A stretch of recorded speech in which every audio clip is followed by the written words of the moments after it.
You know, when people are talking about video game to film adaptations, they very often want the end product to be completely faithful to the original source material. And I agree, that is fairly important. However, I would argue what is more important is that the end product is enjoyable to watch. It's all very well and good adapting the source material right into some sort of exciting action film, but if you try too hard to capture only the feeling of the video game without creating a coherent or entertaining story, you end up like most of the fighting game adaptations, like Street Fighter the movie or Tekken. A notable exception to this fighting game rabbit hole is the Mortal Kombat movie. This is a film that honestly did a really good job with what it had, which was basically nothing. It basically just had a stock set of characters who looked kind of cool, but didn't really have any sort of backstory. They took the limited material they had and adapted it onto the screen into a pretty damn good martial arts movie. I will admit, not all the fights are great, but when the fights are good, they're really good. The reptile fight and the fight against Koro, for example, fantastically shot and edited. In theory, fighting games should be fairly easy to create a solid action movie around. However, that's not always the case, because, video games are a different kind of medium, especially fighting games. They're not really based on that character-driven drama. However, visual novels, I feel, should be fairly easy to adapt onto screen. And I've got two examples here, Danganronpa and Higurashi When They Cry. Both of these anime series are based off visual novels of the same names, both producing quite disturbing, dark stories that I think their anime adaptations really capture very well, in an interesting manner that, in the case of Danganronpa, follows the exact plot of the video game, while with Higurashi taking some licenses, because it needs to be stretched out over a longer period of time. I will say, the biggest con with Danganronpa is the animation. When it's at its best, it's taken directly from the games, like the kill sequences, but the rest of the animation's kinda stilted and not very good looking. But it perfectly captures the pace of the video game, while Higurashi, on the other hand, has the complete opposite problem. It moves too slow. It's trying to stretch out the story that the player can go through at their own pace over 20 plus episodes. I feel, like fighting games, that horror games, specifically survival horror games, could make for a really entertaining watch. And that's where Silent Hill comes in.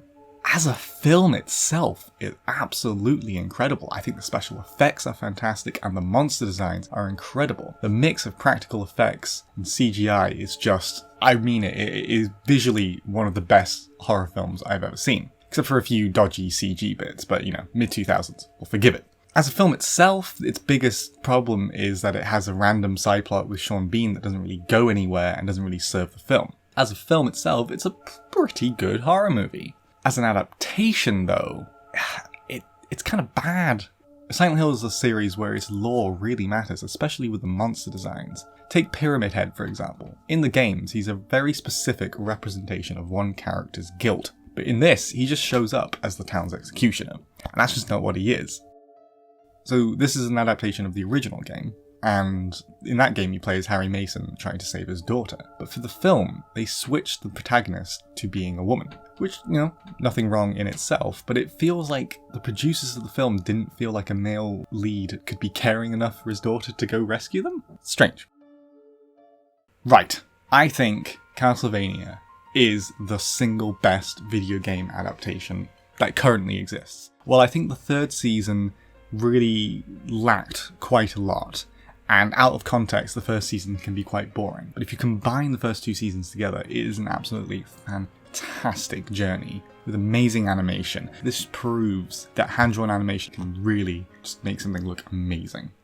What Castlevania does as an adaptation is that it skillfully picks and chooses what works in the medium of film and TV, and then gets rid of the rest and adds good stuff. The best example is Dracula. In the games, he's a maniacal, evil demon who does not really care for anything other than destroying humanity. He does have a backstory where he's lost his wife, but by this point in the games, it doesn't really matter. Castlevania's got a long set of lore, but pretty much he's just Satan. Okay, he's just Satan.